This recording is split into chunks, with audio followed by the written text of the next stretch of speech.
a caster mound set down here with a 330 we'll show you in a few minutes, and we've just got kind of a blind run set with a 330 on an H stand down there.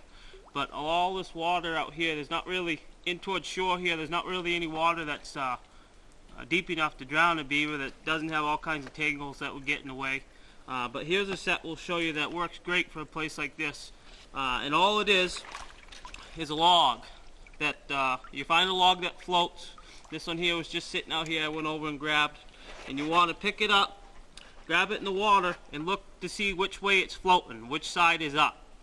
And then on the bottom side, on the exact opposite side, you take a 330 and staple it.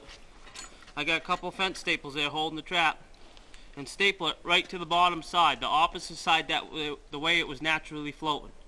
And then we'll take, you can leave it out here just the way it is, but I'll actually take, I got a stake here and another pole there that I'm going to tie it to just across like this, just in case some of this water gets pretty deep out here, and if you were to catch a beaver in it, it might float away. So it's nice to have it anchored somehow.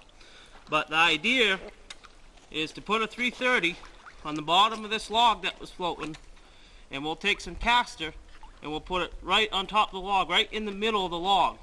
But the thing is you need a log that's long enough so that a beaver won't just swim around to it. What happens is a beaver will come up and smell that caster, and he'll want to go around to the other side.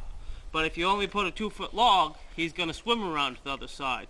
If you put a log that's long enough, what he'll do, instead of swimming around, he'll just dive and go under to check out the other side and go right through your 330. It's you'll miss some beavers with it, but it's a pretty neat set. I read about in a magazine one day and tried it last year, and the biggest beaver of all the beavers we caught last year was caught in this same set. So it will take some smart beavers. And I'll go ahead and set it up here, and I'll show you when it's all done. Okay, I got this all set up here, and I went ahead and wired it to these poles. You really don't even need to, but it worked out pretty good. I was looking for a spot to put this set, and I see this floating log here.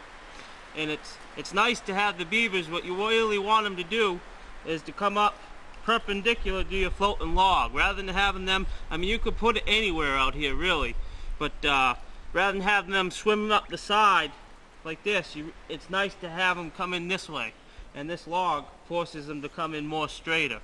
But then I'll take and put some caster right here. That 330, it's nothing special, it's just a square jaw 330 stapled right to the bottom of this. And then the staples work nice because it lets that 330 swing a little bit. In case you didn't put it directly on the bottom of the way the log was floating, that 330 can swing directly straight up and down. And you want to have the trigger on the bottom, you know, on the bottom jaw. You don't want to have it up to the log, because obviously the trap won't be fired there, won't be able to fire. But that's a square jaw 330. That works really good because it sits nice and flush to a log. And we'll just take some caster, and we'll put a good glob of caster. Good glob of caster here, right on top of the middle of where your trap is. I took a hatchet and actually took a couple whacks out of that log, just so this caster will stay there, it's not round. Put some caster right there, but you want it dead center where your trap is. So when that beaver swims up and it wants to go around the other side to check that out, it just dives under and goes right through your trap. And that set's a great set to use when you don't really have a good spot. You'll see right here, here's the house. There's a feed bed right there. There's actually a feed bed on, they just started a new feed bed on this side of the house too. And there's really no good spots to trap them here. It'd be a great spot, like we said the other day, to come snare them through the ice, but we'd like to get a few here before the ice freezes over. And we got a setup here. We'll show you 2 more sets up here.